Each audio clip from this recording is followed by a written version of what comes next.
Episode 451, Frugal Entertaining and Hosting. Welcome to the Frugal Friends podcast, where you'll learn to save money, embrace simplicity, and live a richer life. Here are your hosts, Jen and Jill. Welcome to the Frugal Friends podcast. My name is Jen. My name is Jill. And today we are talking about how to host people frugally. And we're even going to tell you how it's good for you and why you should do it. All frugal people should. And which is great because a lot of people, when we polled you in the Friendletter, a lot of you said, yes, you do enjoy having people over. A good amount of you said no. The close second is no. And then others of you said, I wish I could, but my space feels too small, or I'd like to, but it can be so expensive. So most of you either are or would like to, but there's barriers. Yeah. And then others of you, you just know yourself and you're not doing it. And you're probably not listening to this episode either. Yeah. So, a lot of you mentioned groceries are too much. That's one of the reasons. Cleaning and baking in advance. So we're going to overcome the stigma and get you entertaining this holiday season without breaking the budget. We gonna save you money. Okay? So forget that drive-through light thing in the baseball field. I guess it's not drive-through, but walk-through that costs like $65. Forget it. You gonna throw a party. It's gonna be great. But first, our sponsor today. This episode is brought to you by the horrors. The horrors persist, like opening an email 10 seconds before you start to record to find out your child's school's closing for the next 2 days, and you don't know what to do with yourself because you have 5 interviews and meetings over the next 2 days. The horrors. And another horror is that interest rates on high yield savings accounts are going down. And so if you have been waiting to open a high yield savings account, you cannot afford to wait anymore. CIT is still one of the highest. It went to 4.5% APY, which is still really good. So get your emergency fund in a high yield savings account. Now, they're all still like 10 times more than regular savings accounts attached to your checking account. So if you want to go with our current favorite, frugalfriendspodcast.com/CIT, do not wait. The horrors will continue to persist as the Fed continues to lower interest rates. But you can be prepared for the individual horrors of your life by having your emergency fund locked and loaded. Mm-hmm. Like when you have to emergencyly do something with your child because Florida just taking them out of school every hurricane, right? Like, whatever. I'm just kidding. It's fine. It's good that they're doing it. I just, I'm not prepared. You need to pivot. Yeah. I need to pivot. And if you need to pivot into a more festive mindset, then, this episode is really about connection, right? We all are festive in our own ways. Some of us like death, and that's really, Halloween is our season. And some of us really like twinkly lights, and we go for that and for, those holidays. And others like food, and there's a holiday for you too. So there is a holiday for everybody coming up.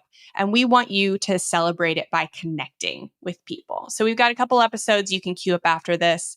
Episode 389, Creativity Over Consumerism. We'll be talking a lot about that idea today.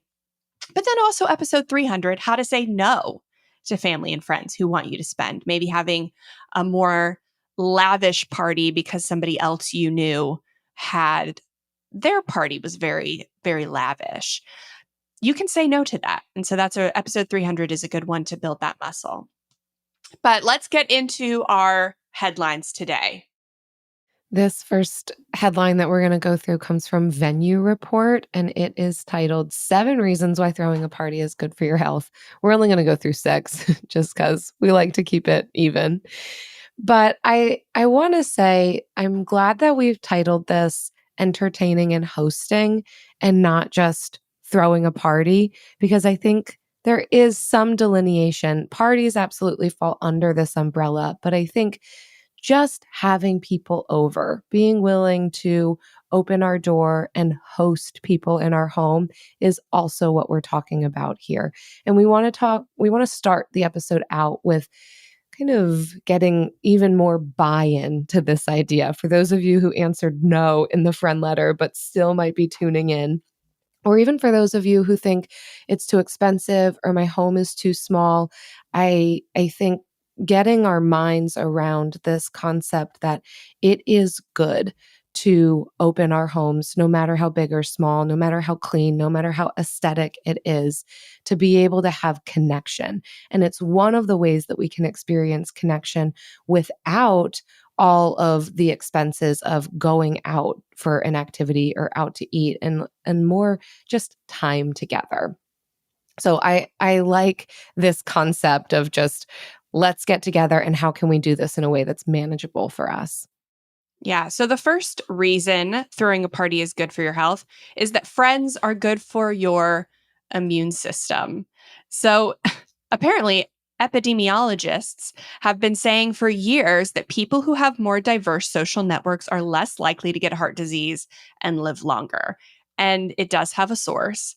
And we all know that the parties you throw, the more people you bring into your social network. And I love it. And I want to emphasize that I think one of the reasons we may be apprehensive to throw parties, quote unquote parties, is that we think it's a lot of people. We think it's everyone that we know has to be invited. But a lot of apprehension in the friend letter from your responses was that your place isn't big enough to host a party.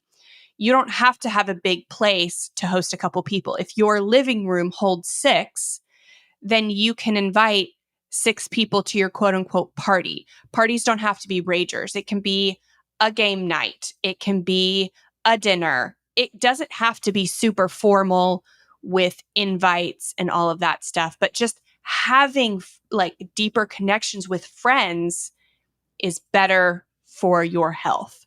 And so I think we have this all or nothing, and we need to find a radical middle for where we are for the season that we're in, to think, okay, it's not that I can't have people over, but how can I have people over? Yeah.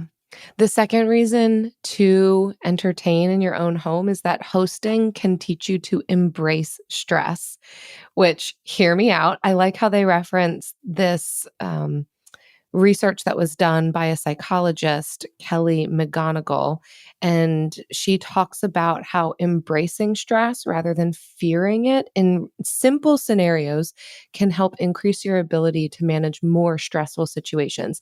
And I would just say, anecdotally, I feel like I can see this in my own self. Especially through COVID, things got a lot more quiet, more insulated. And the things that typically weren't very overwhelming to me became overwhelming because my world got smaller. And I think our capacities ebb and flow.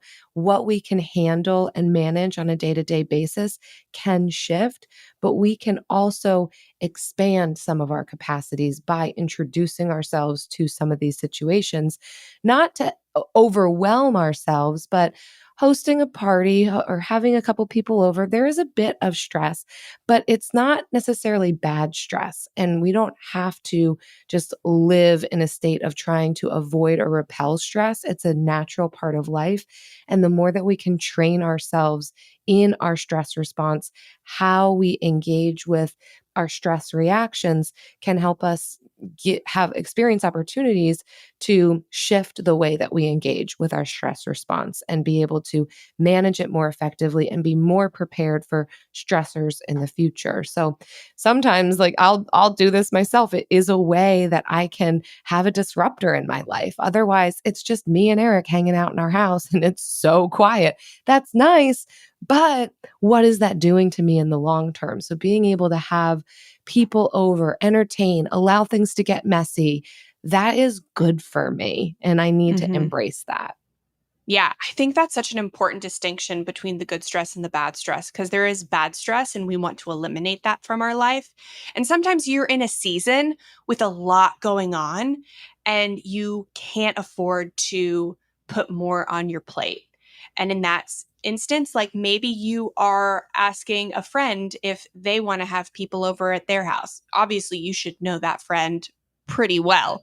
But I think we have to be willing to do it, to be the thing that we want, right? We can't get mad that people aren't inviting us to their house if we are not inviting people to our home, right? So if you have a track record of doing that and you're just in a season where you can't, then you have permission to ask that of someone else. If you're not, you first have to be the change. You have to be the person that you want to interact with, and that can create a good stress. Like when you stretch something, when something is being stretched, that's putting it under stress. But usually, like if it's pasta dough, that's great. That's how you get yummy pasta, is you're stretching it, and that's delicious stress, right? So there is a difference, and it builds resilience, right? And it's Mm-hmm. the good kind of resilience. We don't always have to put ourselves into bad situations to build resilience. It can be sometimes controlled and good stress. So the next one is it creates better sleep. Oh, sorry, that's yours. 3, socializing is good for memory. I was skipping down. So it says, according to a study by the American Academy of Neurology, people who are travel and or socially active are 55% less likely to develop symptoms of moderate cognitive impairment, such as dementia. So that's really interesting. I don't know if I would say it's good for, I guess, your long-term memory. Sure. But I would say I think really learning new things is a definite piece to lessen the symptoms of dementia. And I think you do, when you're hosting people, you're learning about people, you're learning about people's experiences, you're learning about, things around hosting. So I do think it has something there. Yeah, I I think think that's the socially active and travel piece. some of this is just highlighting the benefits of community and being socially active. And hosting is one way of being socially active. So it all kind of blends together. And cumulatively, the more that we are engaging with friendships and our community, the better off we're going to be just mentally, cognitively. It can help. The next one on here is that you'll sleep better. This one's a funny one, but I can Yeah. attest just that when you're a host, it can be exhausting. It's a lot of work to set up the party and host the party and make sure everyone's having a good time and finding time to have meaningful conversations with your guests and then cleaning up afterwards. Yeah, it is work. I would say it's worthwhile work, but you will be tired. Eric and I just hosted a 40th birthday party a couple weekends ago. And by the end of the night, I was tired and I slept very good that night. So if for no other reason, throw a party so that you just absolutely exhaust yourself. Yeah. Next is that it's a mood booster. Parties are a mood booster. And we're saying parties, but again, we are really just saying anytime you have people in your home. It says getting together with people and laughing is hugely important. Neuroscientist Sophie Scott says you're doing something when you laugh with people that's actually letting you access a really ancient evolutionary system that mammals have evolved to make and maintain social bonds and clearly to regulate emotions to make ourselves feel better. And I'll take it one step further, is we associate shopping with this dopamine response, right? And that's why we use shopping as an activity. But you can get the same dopamine response in anticipation of, and actually much more during building connections with people than you even do with shopping. Shopping, a lot of the dopamine rush is the anticipation of buying. And once you click buy, it's over. It's very short-lived. It's a poor fulfillment for what you're actually wanting. When you are building relationships with people, then that dopamine, you're getting it in anticipation of the party and while you're there and when you're having like memories of it later, right? And those are positive dopamine rushes, not what we get when we're remembering what we impulse bought. So yeah, we don't usually want to we fight. don't feel great about those. Right. So we don't want to fight against dopamine. That's a good thing in our brain. We want that, but we want to retrain our brains in how we fulfill that need. The final reason we'll talk about from this article is that hosting can help improve your organizational skills. You may not be perfect at it the first time if you're new to hosting or planning a get together, but if you allow yourself to exercise this a couple of times, you will get better and better. And that skill set can follow you into other types of things that you do, whether it's just daily life and managing your time or for the work that you do on a day-to-day basis. Learning how to best manage that time is really crucial, especially with planning an event. And so learning how to give the adequate amount of time to whether you're decorating or getting the food ready or sending out invitations or cleaning something, not focusing too long on any one task, and how to break it down, how to make it even really simple, how to prioritize what is absolutely important that is ready for this party and what is not. What are the things that it's okay if that doesn't get done? And that skill set is going to help us in a variety of other things. So it's just another way to be able to exercise your organizational skills. Welcome to Growing Up, the Lingo Kids podcast where we uncover all the awesome jobs you could do when you grow up. I'm Emily, and I'm here to help you find your passion. Oh, wait a second. This noise. That's Winston, who always has some burning questions. What is it now, pal? Hey, Emily. Can race car drivers go faster than jet planes? Typical. He's a charmer, but sometimes his timing could use some work. Winston's all about trucks, but hey, we'll explore construction, car racing, and plenty more careers. So join us on Growing Up, where we inspire you to be whatever you want to be.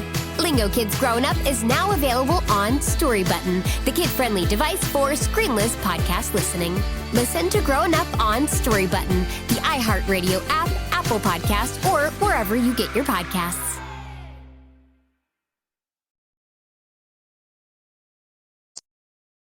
All right. So our next article is where we're actually going to dive into how do you host an awesome party or get together on a budget. And this one comes from The Berry Basics. And as a basic berry myself, I appreciate that. So we're going to go into a few things that can help you. The first is timing. When we think party, we think it has to be Saturday night or Friday night, but it doesn't actually have to be. So maybe you're just doing a weekday. You're doing something small on a weekday. It limits the number of people that are going to be coming over. So if you have a small place, you can invite many more people and fewer people will come. That's a little trick. And then you're just doing something small, like dinner and a game, or dinner and a scary movie for Halloween, or a Hallmark Christmas movie, or whatever. So we have a friend that does a Friendsgiving, and she cooks all the food. She really likes to go all out, and then we always watch Harry Potter movies during the Friendsgiving, like before, during, after. And it's such a fun little tradition, right? So you can start your own small traditions. And maybe you are doing it on a weekend, but maybe you're doing it earlier. Maybe you're doing a brunch, which is much more affordable than a dinner. Eggs are such an affordable protein. Or just a coffee, like a morning coffee for your girls, where you're doing coffees and donies, it's timing is everything. And having a party doesn't mean that party has to be on Saturday night. It also doesn't mean that it has to be over a meal. So all of our people in the Friendletter who responded that it just costs too much. This is a big component, is when are you having your get together? When are you hosting? You can have people over after dinner and maybe choose to have made a dessert or just do tea or a nightcap or whatever it is that you want to do, or like you said, have people over for coffee. It doesn't have to be expensive, but that doesn't mean that you can't get together. The next thing is to send out e-invites. I don't know many people who are actually sending invites in the mail to to get-togethers other than maybe like a bridal shower or a wedding or a baby Just shower. text. Exactly. You can just text. But if it is a little bit more of a party where you're having a lot of people and you don't want to have this massive text chain that inundates everybody's inbox, you could create something really simple on a free platform like Canva and send that out. So there are options to even make it look like an elevated party without it costing you anything. You can make free invites and send those out. Yeah, Evite, Paperless Post, they all still have free options, I believe. But they are out there. Next is to accept help. And this kind of is a callback to our episode on your lack of community is costing you. This is where we want to help people, but we don't want to accept help. And so I think if somebody asks, what can I bring? There's almost this like thing where you're like, you don't expect somebody to say you can bring anything because like normally people want to get it all themselves. But I think with more intimate parties, then you can't, like if somebody offers to help, you should accept it. It's more of it's our party, not just it's my party sort of thing. That's also an option if you can't host at your house, but you want to host at somebody else's. Be like, hey, if you open up your home, like I'll bring some of these things and, I'll help with setup, cleanup, all that stuff. Some people just don't want, there was a lot of people that just hated cleaning, right? Before and after a party. And that is a big thing. The bigger the party, the bigger the cleanup. So if we just kind of make our parties more intimate and less intricate, then we kind of eliminate some of that. But we can also accept some help if you want the party to be bigger. And if it's not like a birthday party or something, you don't want to ask the person whose birthday it is to help clean up. Yeah. I've cared less and less over the years about telling people to bring things. I used to be like, no, just yourself, just yourself. And that's lovely. But most of the time, then people guess and they bring something. And that's fine too. People are kind that way. But we know for ourselves, we don't like to show up empty handed. So neither is your guest. So rather than make them guess at something, let them actually contribute. So if they're asking, I am all here for, yeah, can you bring some ice? Can you bring limes? Can you bring this? Can you bring that? And of course you can have a get together that's a potluck and really just say, bring whatever's in your fridge. And that really saves money. But if you are kind of getting the majority of the things, like the party that I just did charcuterie. I had cheese and bread and crackers and a bruschetta, and let other people bring drinks to share and ice and a dessert. There were different things that I let other people bring. And they felt happy to be able to do that. So definitely recruit the help.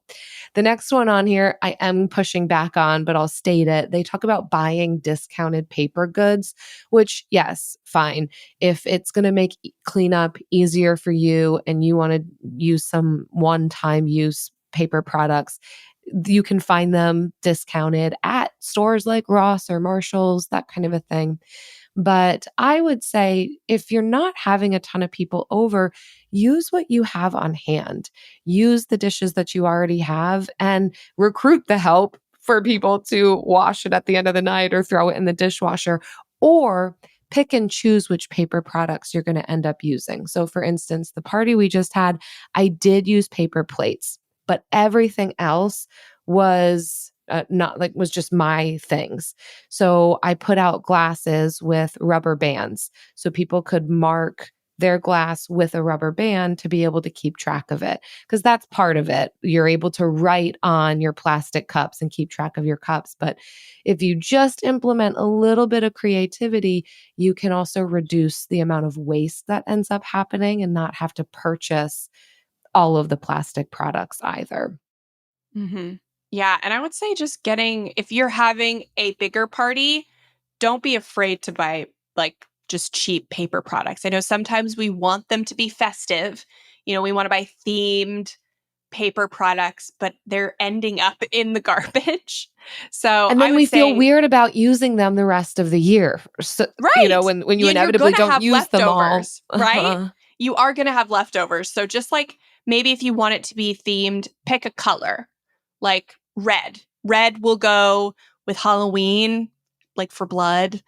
It'll go with Thanksgiving. It'll go with Christmas. It'll go with Valentine's Day. Like there you go. I always try to pick a wrapping paper that goes with birthdays and holidays, and then paper plates. I just get the regular ones, but if you want them themed, go with that. Or gold glitter, because that's what I got for when we had our Olympics party, and gold glitter just also goes with everything, but that's not a discount. That's not a discount option. But that kind of leads me to the next one is decorate with household items and incorporate nature. So there can also be a lot of stigma around decorating for parties. If I'm throwing a Halloween party, do I need to decorate for Halloween? No, you don't. You can pick and choose. So maybe you're having a costume party and you don't decorate the house, but all the people are decorated. They decorate themselves, which is even better. Yes, they come And then decorated. they leave and you don't have to store their decor. Or holidays. Like I think everybody kind of already has, their decoration already up, whether it's a Christmas tree or a menorah or what have you, like it's going to be there anyway. So why do more?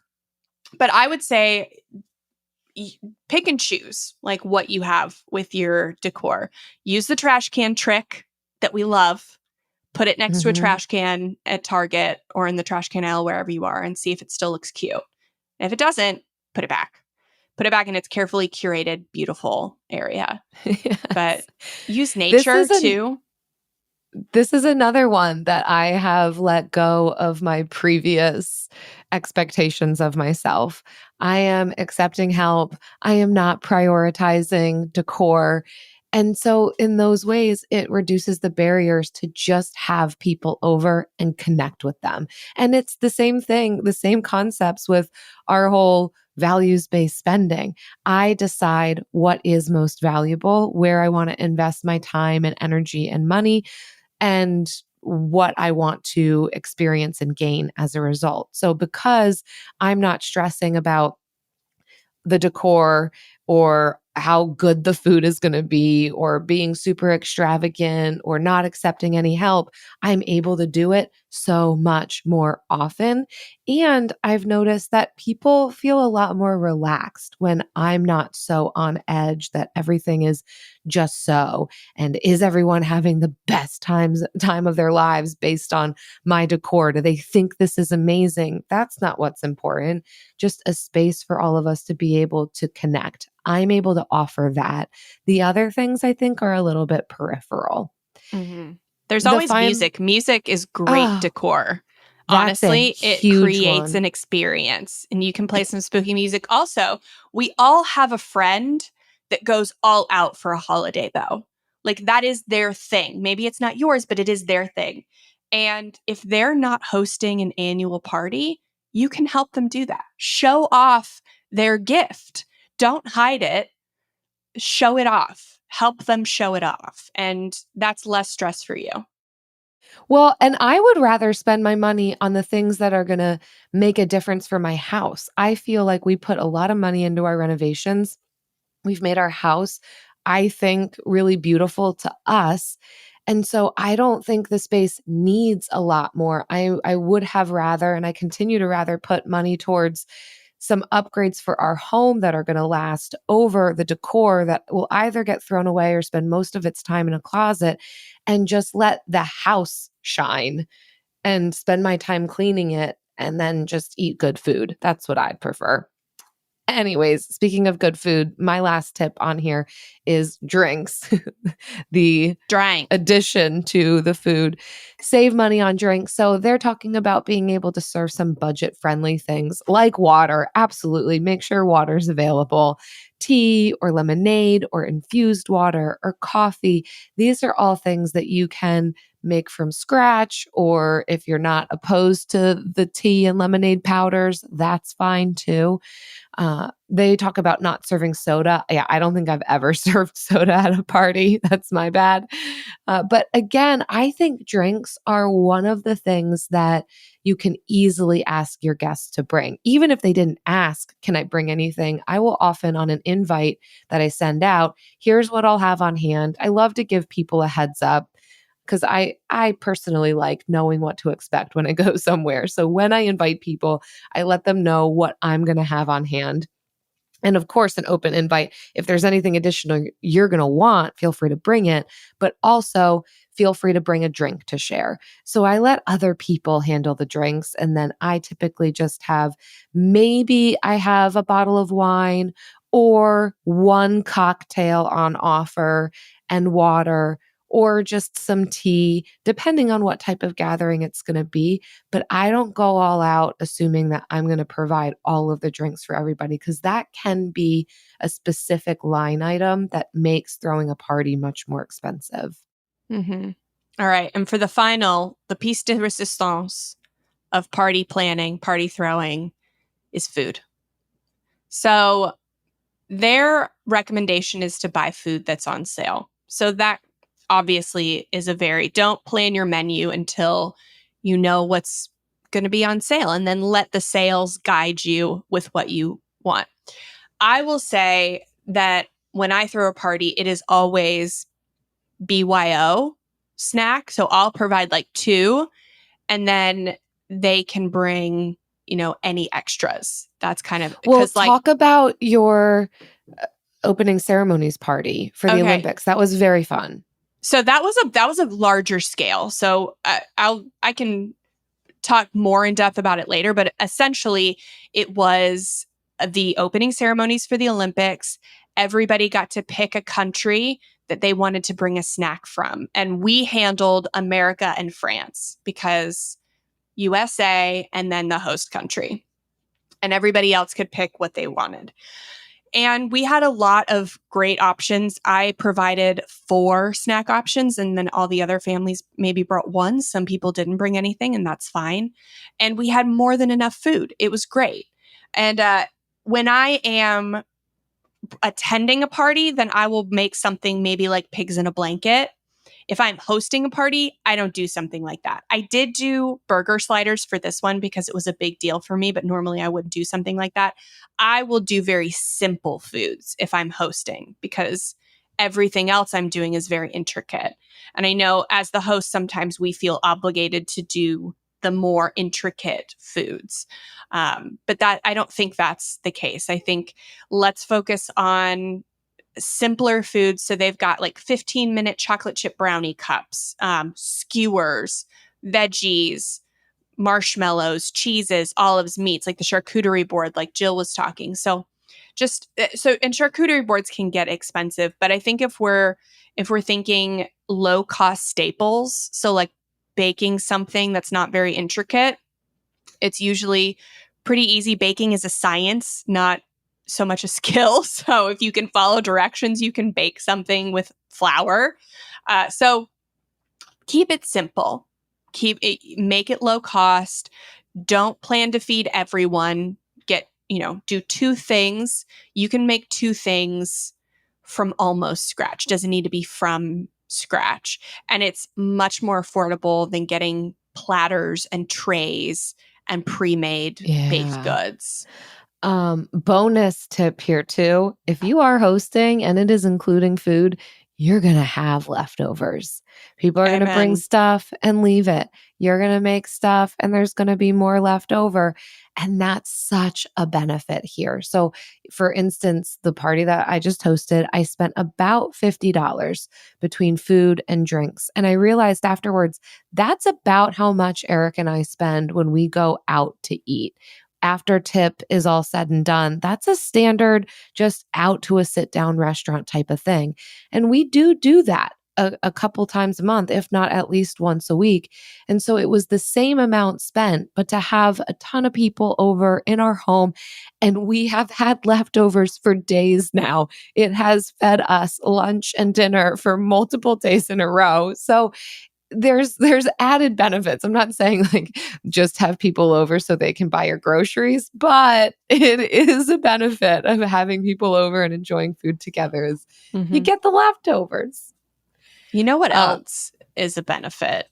Yeah, it's no sloppy second. It's no.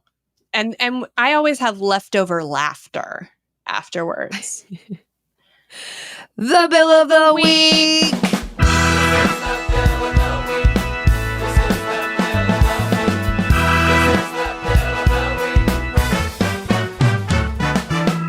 That's right. It's time for the best minute of your entire week. Maybe a baby was born and his name is William. Maybe you paid off your mortgage. Maybe your car died and you're happy to not have to pay that bill anymore. Duck bills, Buffalo Bills, Bill Clinton. This is the bill of the week. Hi, my name's Mackenzie, and I have a bill of the week. A baby was born, and his name is William. My sister had a baby boy, and they named him William, and that is my bill of the week. I'm a new aunt. Bye. Oh my gosh. I also have to note that Goldie reviews these before she puts them in and made a note that said, I'm on the floor laughing. So Mackenzie, you not only made us laugh, you made Goldie laugh, like fall on the floor laughing. And she didn't even use the acronym for it. It wasn't even ROLF. It was literally, she wrote out, I'm on the floor laughing. And so are we.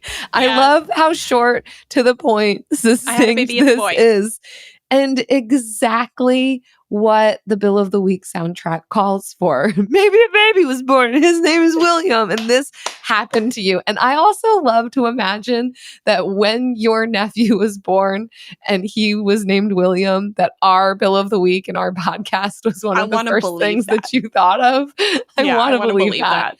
And we're going to live in our own reality now. Thank you so much, Mackenzie. If you all are listening and you want to submit your Bill of the Week, if it has anything to do with the examples given in the Bill of the Week soundtrack, or your name is Bill, or you want to make Goldie roll on the floor laughing just because you've got an odd, bizarre Bill of the Week, frugalfriendspodcast.com/Bill. Leave it for us. We can't wait. Welcome to Growing Up, the Lingo Kids podcast where we uncover all the awesome jobs you could do when you grow up. I'm Emily, and I'm here to help you find your passion. Oh, wait a second. This noise. That's Winston, who always has some burning questions. What is it now, pal? Hey, Emily. Can race car drivers go faster than jet planes? Typical. He's a charmer, but sometimes his timing could use some work. Winston's all about trucks, but hey, we'll explore construction, car racing, and plenty more careers. So join us on Growing Up, where we inspire you to be whatever you want to be. Lingo Kids Growing Up is now available on Story Button, the kid-friendly device for screenless podcast listening. Listen to Growing Up on Story Button, the iHeartRadio app, Apple Podcasts, or wherever you get your podcasts.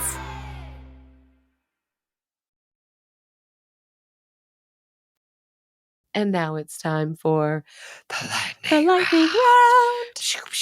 Pew, pew. All right. So, do you enjoy being a host or a guest more, and why? And I think this is a trick question, but you go first, Jill. I do. I enjoy hosting most. Mm-hmm. And you know, I think maybe my why is not entirely altruistic or at all altruistic. You love the leftovers. I love them leftovers.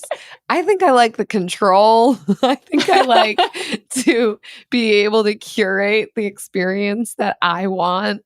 So it's entirely selfish. I like to not have to get in my car and go somewhere. I like to have my own bathroom right there for me. People come in. There's so many perks. Yes. How about you, Jen? I love both, but I do love hosting for the reasons that you've said. I love inviting people into my home. That's something that made the renovation really tough for me, is that my home was not even a safe place to have my own kids in, let alone other people's and other people in general. But now that we have a better place for that, I want to have people over more, and not every month, but definitely quarterly, just doing some kind of, I don't know, just get together, just a dinner or some snacks, just something. Like, we have a really good house for parties. It's open floor plan. So I really do love being in control of the narrative and executing my own vision. So I think hosting can absolutely be selfish. It should be. And simultaneously you're building relationships. But I also love being a guest. We went to a movie night at a friend's house on Friday, and it was fun to just be able to go over there, get out of our own house for a little bit and talk to other adults, let the other kids, entertain themselves. It was really nice. So, yeah, and that's an idea I saw on. Go ahead. I am an advocate for going into other people's houses versus parks and restaurants and coffee shops and all that. I think we need to see each other's homes. I think our homes need to not be perfect. I think we need to see each other's homes being not perfect, because then we don't fall for the illusion that we see on social media with all these perfect kitchens and perfect houses. Like, we need to remind ourselves that life is not perfectly aesthetic. This is not real life. And the only way we do that is by going into other people's homes and being brave enough to invite people into our homes when they're not aesthetically perfect. Yeah. Soapbox. Thank you for coming to my TED Talk. Yeah. I mean, but too, I will clean before people come. And that's a perk too for me, is that I might not have a reason to clean ahead of time. And so it's like, both Eric and I are like, it's our reason to do some of these things that we've been putting off. So that's just a whole other perk. It's that reason to do it. One of the things I also wanted to mention, and I'm so sorry for burying the lead, but for those of you who made it this far in the episode, I've been following this one Instagram account called Host in Your Home. And that's been super inspiring to me, and even pushes back against the whole I don't have enough space, it's too expensive, my home is non-aesthetic. And she just gives the template for being able to have people over, even if your space is small. I think she doesn't have more than 6 to 8 people over at a time, usually small gatherings, or she'll talk about how she hosts outside. She will make some really nice meals for people, but provide the recipes, making sure it's super simple, the type of thing that you can have prepared in advance so you're not distracted when people are over, but just kind of addresses all of those different barriers. And it's been super inspiring to me to kind of lower my expectations on what it looks like to host and give me new ideas of how to host without spending a ton of money. Eric and I were just talking about this after we had a party the other day. Like, we just really enjoyed that. We would love to do something like this every month. And I told him about this account that I've been following. And it does just kind of inspire me, at least, to think about the ways in which I can open my home more regularly without it being super expensive or this big task that I have to get ready for. Just the low level, simple ways that we can engage in community in a more intimate way. So we don't have to be battling all the noise of a restaurant or spending maybe even more at a restaurant than we would have spent on hosting people in our house. So it's just our encouragement, and find the accounts that are going to help to influence you in a good way towards community. Yes. Yeah. So thanks everyone so much for listening. We hope that this was inspiring to you to either go to somebody else's house and engage in their party and be the help that they need, or to host your own, even if it's just having 2 to 3 other people over. It's going to be good for you. Yeah. Meet the challenge. Meet it. Like I get it. I'm an introvert. It's weird, but like lean in a few times a year. You don't have to be the party planner, party thrower every month, but a few times a year, if you want people to invite you to their, gatherings or build relationships with you, be the person who pursues relationships with people. Yeah. And something else that we love doing beyond just hosting and attending other parties and get-togethers is reading your kind reviews like this one from LW9631. Love the show. 5 stars. Many personal finance podcasts are difficult for me to understand, and I usually turn them off feeling overwhelmed and doomed. Jen and Jill provide helpful tips and insights for people wanting to think about their personal finances with entry points that are accessible to anyone. Wow, thank you. I'm so glad we're easy to understand. That's the so goal. Encouraging. It's because sometimes I feel like I'm just out here with gobbledygook. So I'm glad it's coherent to somebody other than my brain. Agreed. Thanks everyone for listening. Please take a minute to leave a review. If you found this helpful, it helps potential new listeners know what our show is all about. And we'll see you next time. Frugal Friends is produced by Eric Siriani.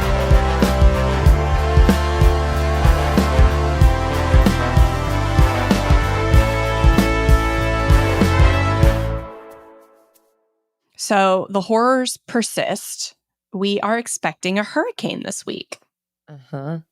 Yeah, this episode comes out mid-October, but right now we are end of September. Which is September is height of hurricane season. And we've had one, I think, so far this year that's kind of been troublesome. And so this is our second for the season. And we'll see how it goes. Yeah, your kids are going to be out of school for 2 days. And depending on how the storm goes, potentially 3. That's not I hope not. How are you preparing other than scrambling to figure out what you're going to do with your kids? Well, actually, I, this year, maybe for the first time in my life, actually prepared my hurricane readiness kit in June when you're supposed to. Good. June 1st is actually the start of hurricane season. So that's when you should get all of your waters, your emergency food, toilet paper, paper towels, generator, or like maybe if we actually got a generator for the first time. Nice. And we got it on Facebook Marketplace. Cool. So yeah, I've like tangibly with stuff, we are prepared. So thankfully it's just kind of figuring out, it's not figuring out what to do with the kids. It's the kids will have, they'd already just had a 3-day weekend because there was a in-service, like a teacher training day Monday, and today's Tuesday.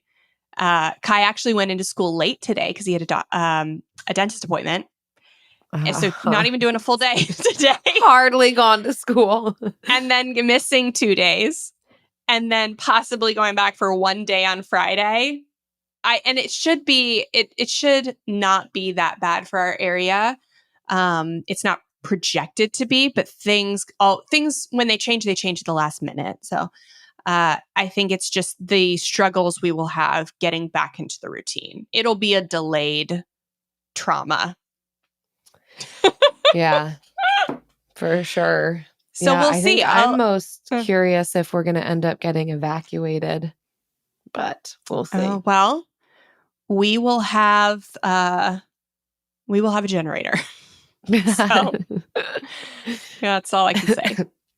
But we'll see. We'll let you know in probably not the next episode, but the episodes following that, how we fare. Yep. All right. Good luck. Godspeed. Here's to the horrors not persisting. The horrors persist.